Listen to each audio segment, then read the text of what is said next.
take a clean sheet of paper and write down goals and today's date, and then write down 10 goals that you would like to accomplish in the next 12 months. And write them in the present tense, almost like you're submitting an order. And just write down, I earn, I achieve, I weigh, I drive such and such a car, I own, whatever it happens to be, and the goals will be financial goals, family goals, physical goals, and so on. Write down 10.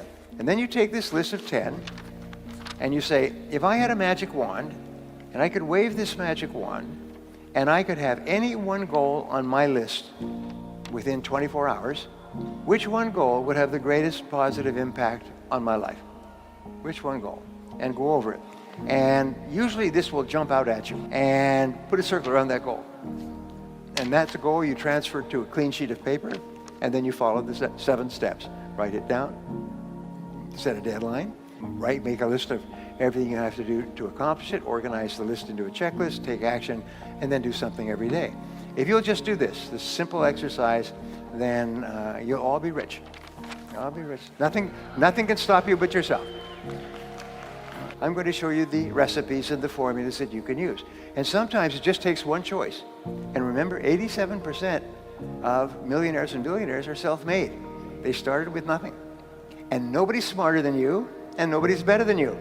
If somebody else can do it, especially with all the disadvantages that many people start off with, if someone else can do it, you can do it as well.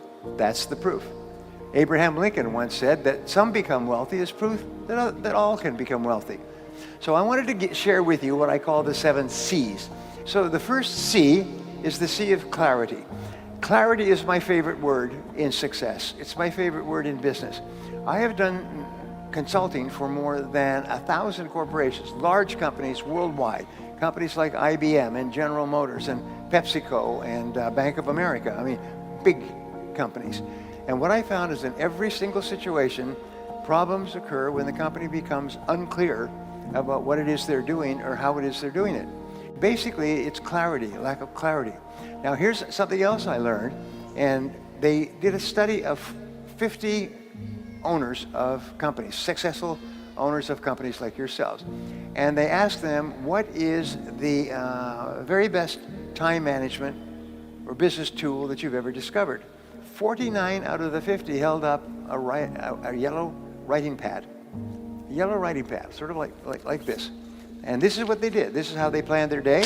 They made a list, to-do list. Today's date, they wrote down everything they had to do.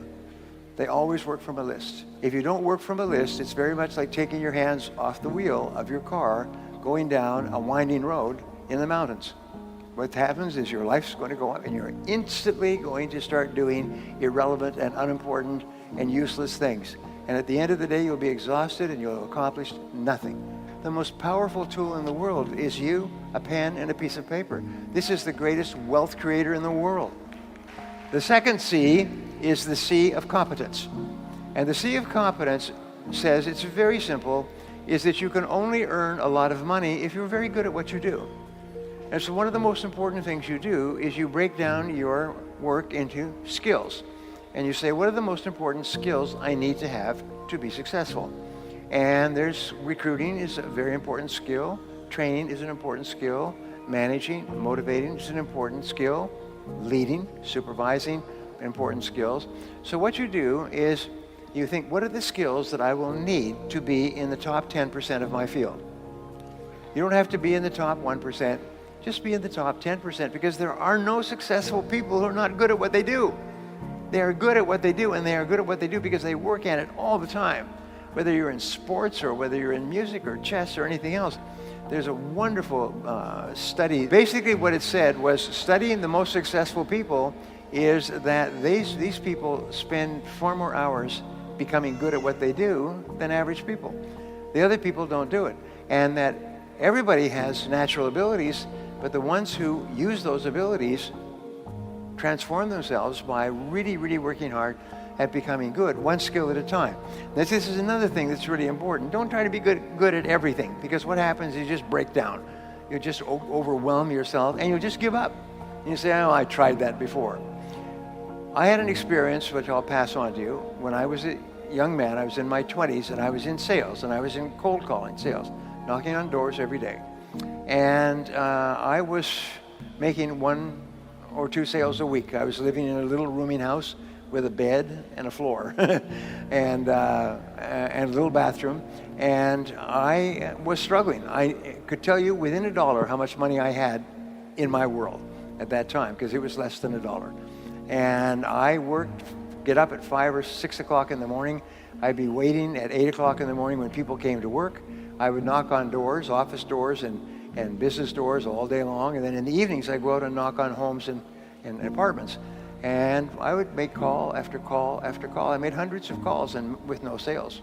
The first year, I made more than 20,000 calls and only made a few sales. Just enough to survive. And then one day, I asked a question, which I'm going to help you with. As I said, of all the skills, what's holding me back more than anything else? And the answer was closing the sale, is that I couldn't get people to make a decision. So I made a decision. I still remember the time, date, place, sitting in my little rooming house when I decided I was going to learn how to become very good at closing sales.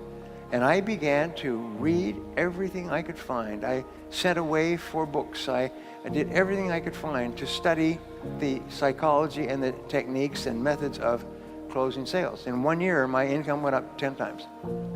Changed my life forever. The third C is the C of concentration.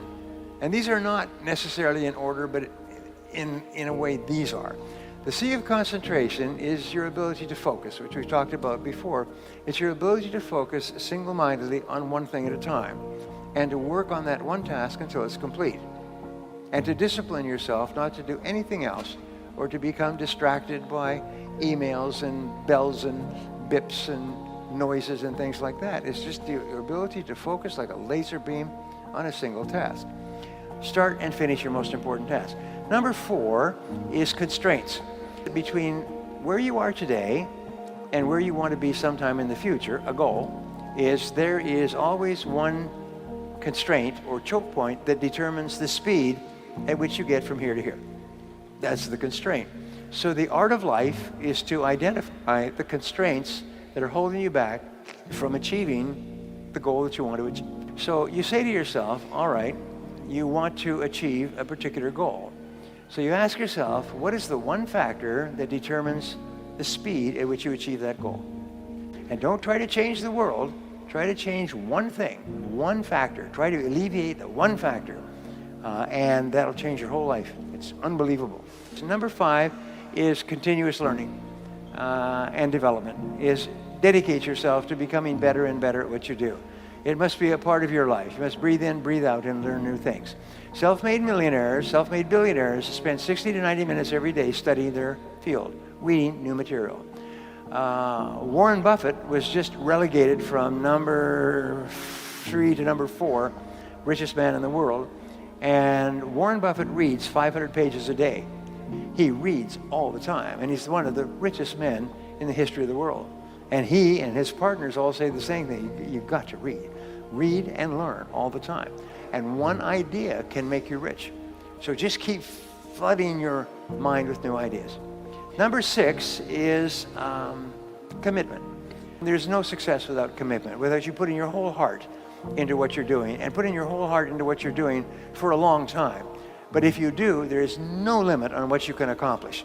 As you get up in the morning and you make a decision that, by gum, I am going to succeed in this business no matter how long it takes, no matter how many hours a day. And number 7 is courage. And courage, Winston Churchill said, courage is rightly considered the foremost of the virtues, for upon it all others depend. And in courage, what you have is 2 parts. The first part of courage is the courage to begin, to launch, to take a chance, to face failure and rejection, to try something with a very great possibility that you will fail and you'll feel embarrassed and upset and your self-esteem will go down and so on. But the second part of courage is persistence. It's the power to keep going and keep pushing yourself and driving yourself. A woman that I was going out with before I was married, she asked me, Brian, she said, what is your best quality? And I thought about that, and I said, I think my best quality is that I never give up. And I have found that that's true, is I never give up. And my children never give up. It's not in our vocabulary. We never think, we'll try something different, we'll try something new, we'll take the losses and so on, but we'll never give up. So how do you develop this unshakable quality of persistence, which will guarantee your success in life? Nothing can stop you if you don't quit. If you don't quit, then the only alternative is you must succeed, and eventually you must succeed greatly. Well, the great rule, you become what you think about, but you become what you say to yourself. So what you do is you say to yourself these magic words. You say, I never give up. If you never give up, my promise to you, my guarantee to you, is that you are going to be an enormous success in the months and years ahead, and I hope you are. Thank you very much.